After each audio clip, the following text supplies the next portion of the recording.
बिस्मिल्लाहिर्रहमानिर्रहीम। अस्सलाम वालेकुम व्यूअर्स, उम्मीद करते हैं आप सब खैरियत से होंगे। अल्लाह के हुक्म से मैं भी बिल्कुल ठीक ठाक हूँ। आज मैं एक और न्यू रेसिपी के साथ आई हूँ। आज हम बनाएंगे कुछ मीठा जो बहुत ही मज़ेदार और बहुत ही आसानी से बनने वाला है। मैं बनाने वाली हूँ मुखड्डी हलवा, जो बहुत ज़्यादा लोगों को पसंद होता है। बहुत ही आसान और बहुत ही कम चीज़ों से ये बनेगा। तो वीडियो आपने एंड तक देखनी है। वीडियो पसंद है तो प्लीज़ लाइक और सब्सक्राइब करना ना भूलें। तो चलें अपनी वीडियो स्टार्ट करते हैं। 1 कप घी मैंने पिघलाने के लिए रख दिया था हल्की आंच में, और साथ ही मेरे पास 4 से 5 अदद इलायची है, ये डाल दूँगी। इलायची का ये जो छिलका है ये भी डाला है, क्योंकि ये बहुत ही ज़्यादा खुशबूदार और बहुत ही अच्छा होता है। उससे जायका बहुत ज़बरदस्त आ जाता है। जैसे ही मेरा घी गर्म हो जाएगा तो मैं इसमें डाल दूँगी 1 कप के करीब चीनी। 1 कप आपने चीनी अपने टेस्ट के बराबर डालनी है इसमें। घी अच्छी तरह से गर्म हो गया। अब मैं इसमें 1 कप चीनी डाल दूँगी, और चीनी को अब तब तक मैं मिक्स करूँगी जब तक चीनी का कलर चेंज नहीं हो जाता है। वाइट से ये रेड हो जाएगी, ब्राउन कलर, लाइट ब्राउन। तब तक मैं इसको अच्छी तरह से हिलाती जाऊँगी साथ साथ हल्की आंच पे। करीब मैंने सूजी ली थी, और सूजी को तकरीबन 10 से 15 मिनट पहले मैंने अच्छी तरह से इसको धो के और फिर भिगो दिया था।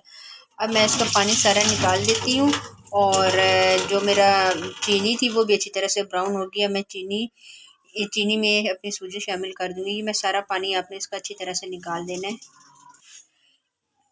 चीनी का बिल्कुल कलर चेंज हो गया है, ब्राउन। अब मैं इसमें अपनी ये सारी सूजी शामिल कर दूँगी।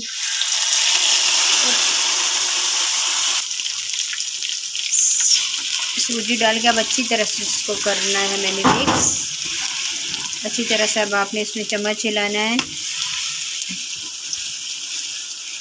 चूल्हे की आंच मैंने नॉर्मल रखी हुई है, तेज़ नहीं रखी। अगर मैं तेज़ रखती तो मेरी जो चीनी थी वो जल जाती। ये चीनी का कलर आप देख लें, लाइट ब्राउन हुआ है। अगर बहुत ज़्यादा ब्राउन हो जाता तो फिर जब आप हलवा खाते तो फिर इसमें आपको जलने की स्मेल आती। अब अच्छी तरह से मैं इसको भूनूंगी, इसकी सूजी की अच्छी तरह से भुनाई करूँगी कि सूजी अपना कलर चेंज करके मुखड्डी हलवे की शेप में आ जाए। काफ़ी हद तक हलवे का जो कलर है वो चेंज हो गया, लेकिन मैं मज़ीद इसकी और भुनाई करूँगी कि थोड़ा सा और रेड हो जाए, कि अभी हल्की हल्की मुझे सूजी जो है वो कच्ची लग रही है। एंड में मैं इसमें मेवे शामिल करूँगी। आप चाहें तो इसमें खोया भी डाल सकते हैं, लेकिन मैं खोया इसमें नहीं डालूँगी। खोया डालने से बहुत ज़्यादा हैवी हो जाता है, तो वो हमें इतना पसंद नहीं है। मैं इसमें मेवे शामिल करूँगी एंड में।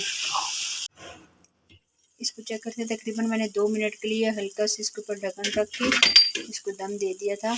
अब मैं इसमें डालूँगी थोड़ा सा नारियल का पिसा हुआ नारियल, थोड़ा सा। इससे जायका और इसका टेस्ट बहुत अच्छा हो जाता है। और थोड़े से मैं इसमें मेवे शामिल कर दूँगी, और मैं जो चूल्हे की आंच है वो उसको बंद कर देती हूँ, क्योंकि मेरा हलवा बिल्कुल तैयार हो गया है। मिक्स करके मैं आपको एक दफ़ा दिखा देती हूँ। मीठा भी बिल्कुल ठीक है, और खुशबू भी बहुत मज़े की आ रही है। आज के लिए इतना ही। इंशाल्लाह नेक्स्ट वीडियो में आपके साथ मुलाकात होगी। तब तक के लिए मुझे दीजिए इजाज़त। दुआओं में याद रखिएगा। अल्लाह हाफिज़।